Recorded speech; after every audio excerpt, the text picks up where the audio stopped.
பூஜ்யாய ஸ்ரீ ராகவேந்திராய சத்திய தர்ம ரதாயச பஜதாம் கல்ப விருட்சாய நமதாம் காமஜனவி.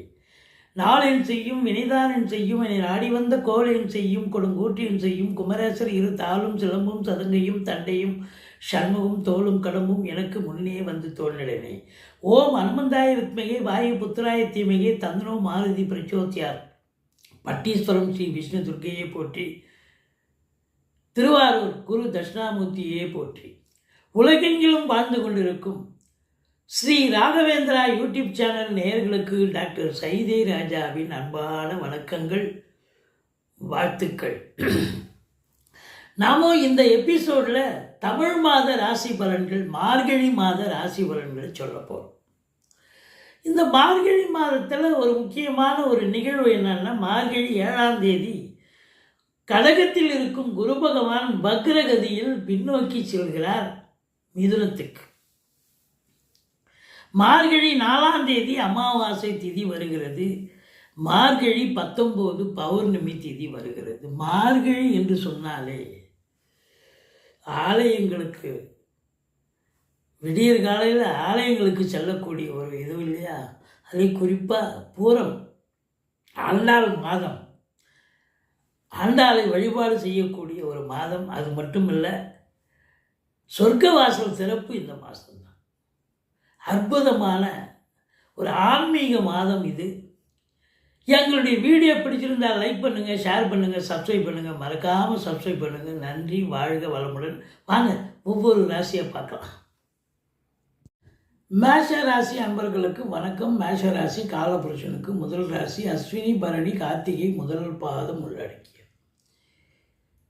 மார்கழி மாத கிரகங்கள் இந்த மேஷ ராசிக்கு எப்பேற்பட்ட பலனை வழங்கப் போகிறது என்பதை பார்க்கலாம் வாங்க.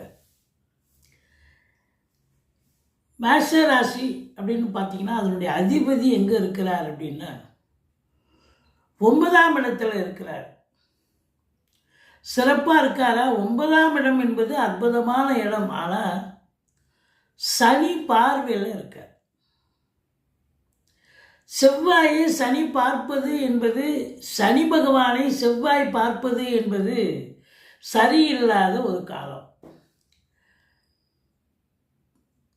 பார்த்தீங்கன்னாக்கா நிறைய பிரச்சனைகள் வரும். அதுலேயும் இந்த மேஷ ராசி அஸ்வினி பரணி கார்த்திகை முதல் பாதத்தில் பிறந்த அன்பர்களுக்கு இந்த தமிழ் மாதம், மார்கழி மாதம் நிறைய சங்கடங்களை கொடுக்கும். எச்சரிக்கையாக இருக்கணுங்க. திருப்புன்னு ஏதாவது ஒரு பிரச்சனை வரும். 9ல் செவ்வாய் இருக்கிறது சிறப்பு தான். ஆனால் சனி பகவானை செவ்வாய் பகவான் பார்ப்பது, செவ்வாயை சனி அதாவது பார்ப்பது. ஆனால் குரு பார்வை இருக்குது கடைசி ஒரு 23 நாள். குரு மிதுனத்துக்கு வந்துடுறாருங்க. இந்த மிதுனத்துக்கு வந்துடுறதால அவர் அங்கிருந்து செவ்வாயை பார்க்கிறார். முதல் ஒரு வாரம் குரு கடகத்தில் இருந்து செவ்வாயை பார்க்க முடியாது. முதல் வாரம் மார்கழி 1ஆம் தேதியிலிருந்து 7ஆம் தேதி வரைக்கும் பார்த்தீங்கன்னு சொன்னால் இந்த மேஷ ராசியில் பிறந்தவர்களுக்கு நிறைய பிரச்சனைகள் வர வாய்ப்புகள் இருக்கிறது. ஆனால் அதுக்கப்புறம் குரு பார்வையில் இருக்குது. என்னதான் சனி பார்த்தாலும் குரு பார்வை என்பது சிறப்பாக இருக்கிறது. முதல் ஒரு வாரம் டென்ஷனாக இருப்பீங்க, பரபரப்பாக இருப்பீங்க. எதெல்லாம் நடக்கணுமோ அது நடக்காது, நடக்கக்கூடாததெல்லாம் நடக்கும். விபரீதங்கள், சண்டை சச்சரவுகள், வாக்குவாதங்கள், தேவையில்லாத டார்ச்சர், டென்ஷன் இதெல்லாம் ஏற்படும். ஆனாலும் இந்த குரு பகவான் உங்களுக்கு 7ஆம் இடத்தை பார்க்கிறார். 7ஆம் வீட்டு அதிபதி சுக்கிரனையும் குரு பார்க்கிறார் 9ல் உட்கார்ந்து. அப்போது வாழ்க்கை துணை அல்லது மனைவியால் யோக பாக்கியங்கள், நண்பர்களால் ஆதாயம், கூட்டு தொழில் செய்யும் இடத்தில் கூட்டாளிகளால் நன்மைகள் நடக்கக்கூடிய அமைப்பு. பணம் பல வகையில் பையை நிரப்பினாலும் கூட, ஏன் என்று சொன்னால் 11ஆம் இடம் அப்படின்னும் பொழுது அங்கே ராகு உட்கார்ந்து ஒரு பிரம்மாண்டத்தை ஏற்படுத்துவார். தொழிலில் அதிகப்படியான ஒரு வருமானத்தை தருவார். இருந்த போதிலும் சனி பகவான் மூலாம் பார்வையாக குடும்பஸ்தானத்தை பார்ப்பதால் இந்த மேஷ ராசியில் பிறந்தவர்களுக்கு பண வரவு என்பது சிறப்பாக இருக்கும். கணவன் மனைவி ஒற்றுமையாக இருப்பீர்கள். ஆனால் கொடுக்கல் வாங்கல் என்பது கண்டிப்பாக செய்யக்கூடாது. கொடுத்தா பணம் வசூலாகாது.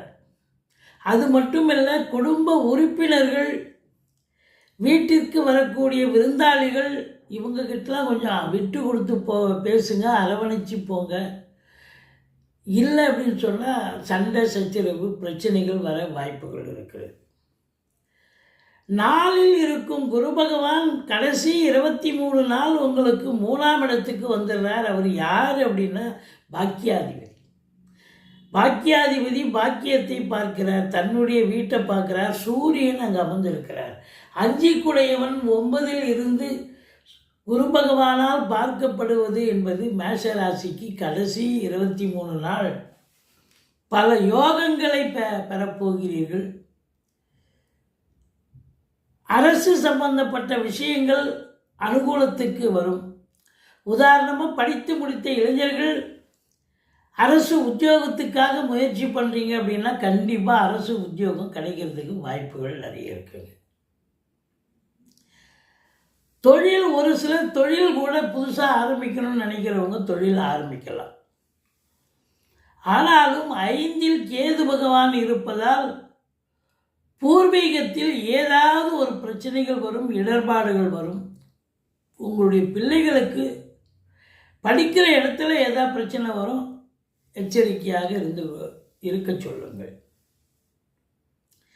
மற்றபடி 5இல் கேது இருக்கிறதால உங்களுக்கு எல்லாமே சிறப்பாக இருக்கும். தொழிலில் வளர்ச்சி, உத்தியோக மேன்மை, பண வருவாய், குடும்பத்தில் அமைதி, கணவன் மனைவி, அதாவது குடும்பத்தில் அமைதி இருக்கிறது ஒரு பக்கம் கஷ்டம்தான், ஏன்னா சனி பார்க்குறேன். ஆனால் கணவன் மனைவி ஒற்றுமையாக இருக்கக்கூடிய ஒரு காலம். இருந்த போதிலும் உங்களுக்கு சந்தோஷம் என்பது இருக்காது. சீட்டாட்டம், race, lottery, speculation, share market, online business பண்ணக்கூடியவர்கள் ரொம்ப ஜாக்கிரதையாக இருக்கணும். 5இல் கேது இருக்கிறதால கொஞ்சம் விழிப்புணர்ச்சி தேவை. 6ஆம் இடத்தையும் சனி பகவான் பார்க்கிறார். எதிரிகளால் தாக்கம், தொல்லை இருந்தாலும் இறுதியில் நீங்கள் தான் ஜெயிக்க போகிறீங்க. மற்றபடி உங்கள் ராசி அதிபதி 8ஆம் பார்வையாக 4ஆம் இடத்தை பார்ப்பதால் வீடு, மனை, தோட்டம், துறவு, ஃப்ளாட்டு வாங்க, வீடு கட்ட, இப்படி ஏதாவது ஒரு சுப நிகழ்ச்சிகளை கையில் எடுப்பீங்க. அது சக்ஸஸ் ஆகும். ஏதாவது ஒன்று ரிஜிஸ்ட்ரேஷன் பண்ணுவீங்களா, அக்ரிமெண்ட்டாவது போடுவீங்க இடம் வாங்கிறதுக்கான. இல்லைங்க மார்கழி மாதமாச்சு, இருக்கட்டும், அட்வான்ஸ் கொடுத்தீங்கன்னா அதுக்கப்புறம் அக்ரிமெண்ட் பண்ண போகிறீங்க. ஸோ ஏதாவது ஒன்று கைகூடி வரக்கூடிய ஒரு நிலை. ஏன்னா செவ்வாய் பகவான் 8ஆம் பார்வையாக குரு பார்வை பெற்று 4ஆம் இடத்தை பார்ப்பது என்பது மாபெரும் சிறப்பு.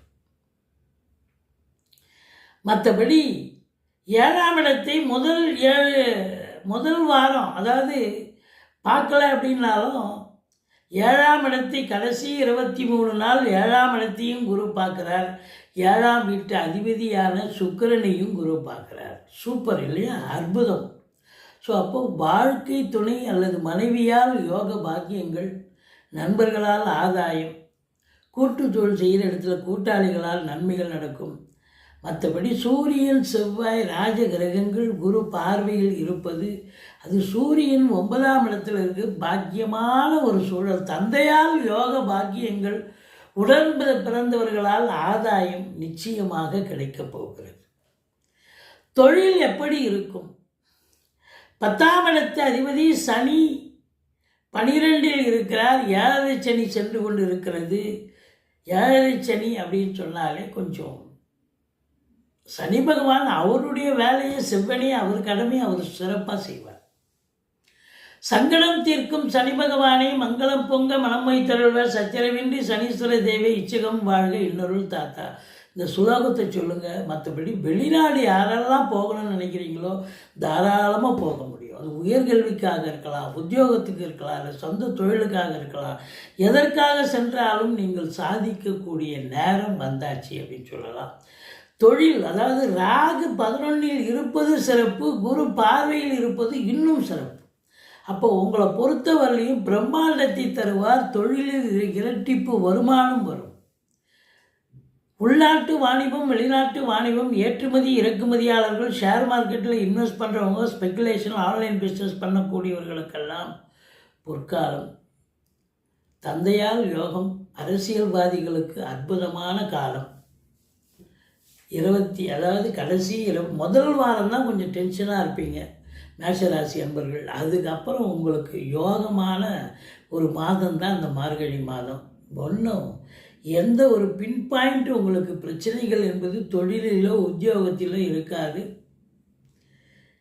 நீங்கள் பார்த்தீங்கன்னா இந்த 5ல் கேது இருக்கிறது, ஓம் அமிர்த கேதுவே போற்றின்னு 1008 சொல்லுங்கள். கேதுவுக்கு பிள்ளையாரை வழிபாடு பண்ணுங்கள். மற்றபடி ராகு 11ல் இருக்கிறது சிறப்பு.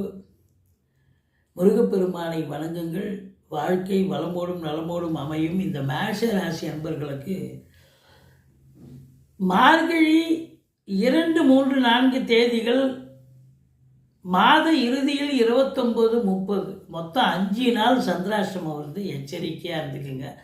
மற்றபடி குறை ஒன்றுமில்லை. இந்த மேஷ ராசிக்கு இந்த மார்கழி மாதம் மேன்மையான மாதம். முதல் ஒரு வாரத்தை தவிர 7ஆம் தேதி வரைக்கும் கொஞ்சம் டென்ஷன் இருக்கும். அதுக்கப்புறம் எந்த குறையும் இல்லைங்க. நன்றி. வாழ்க வளமுடன். எங்களுடைய வீடியோ பிடிச்சிருந்தால் லைக் பண்ணுங்கள், ஷேர் பண்ணுங்கள், சப்ஸ்கிரைப் பண்ணுங்கள். மறக்காமல் சப்ஸ்கிரைப் பண்ணுங்கள்.